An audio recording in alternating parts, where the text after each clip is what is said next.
Examination for the post of guardian angel. My eldest sister's husband's grandfather, named Sung Tao, was a graduate. One day, while lying down from indisposition, an official messenger arrived, bringing the usual notification in his hand and leading a horse with a white forehead, to summon him to the examination for his master's degree. Mr. Sung here remarked that the grand examiner had not yet come, and asked why there should be this hurry. The messenger did not reply to this, but pressed so earnestly that at length Mr. Sung roused himself, and getting upon the horse rode with him. The way seemed strange, and by they reached a city which resembled the capital of a prince.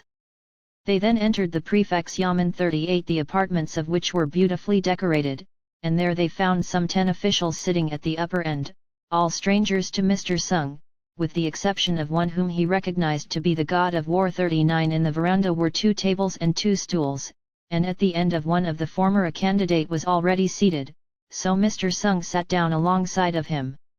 On the table were writing materials for each, and suddenly down flew a piece of paper with a theme on it, consisting of the following 8 words: 1 man, 2 men, by intention, without intention.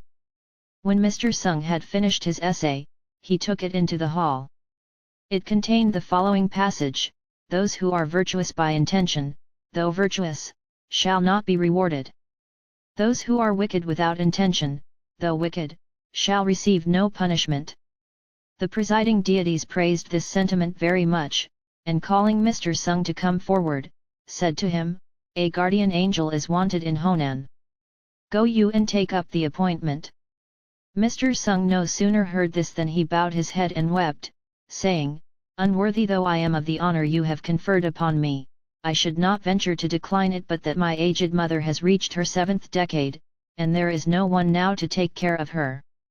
I pray you let me wait until she has fulfilled her destiny, when I will hold myself at your disposal." Thereupon one of the deities, who seemed to be the chief, gave instructions to search out his mother's term of life, and a long-bearded attendant forthwith brought in the book of fate. On turning it over, he declared that she still had 9 years to live, and then a consultation was held among the deities, in the middle of which the god of war said, "Very well. Let Mr. Graduate Chong take the post, and be relieved in 9 years' time." Then, turning to Mr. Sung, he continued, "You ought to proceed without delay to your post, but as a reward for your filial piety, you are granted a furlough of 9 years. At the expiration of that time you will receive another summons."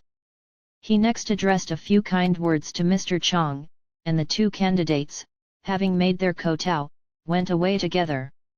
Grasping Mr. Sung's hand, his companion, who gave Chong Chi of Changshan as his name and address, accompanied him beyond the city walls and gave him a stanza of poetry at parting.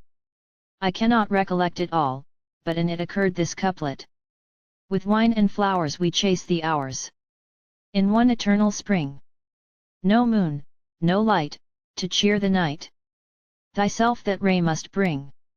Mr. Sung here left him and rode on, and before very long reached his own home. Here he awaked as if from a dream, and found that he had been dead 3 days 40 when his mother, hearing a groan in the coffin, ran to it and helped him out. It was some time before he could speak, and then he at once inquired about Changshan, where, as it turned out, a graduate named Chong had died that very day.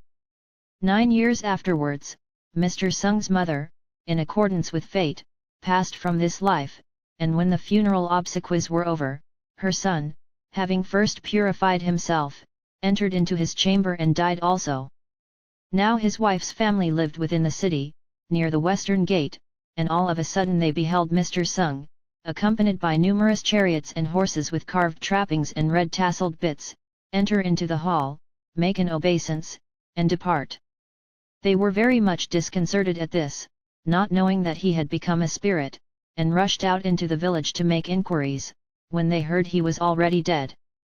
Mr. Sung had an account of his adventure written by himself, but unfortunately after the insurrection it was not to be found. This is only an outline of the story.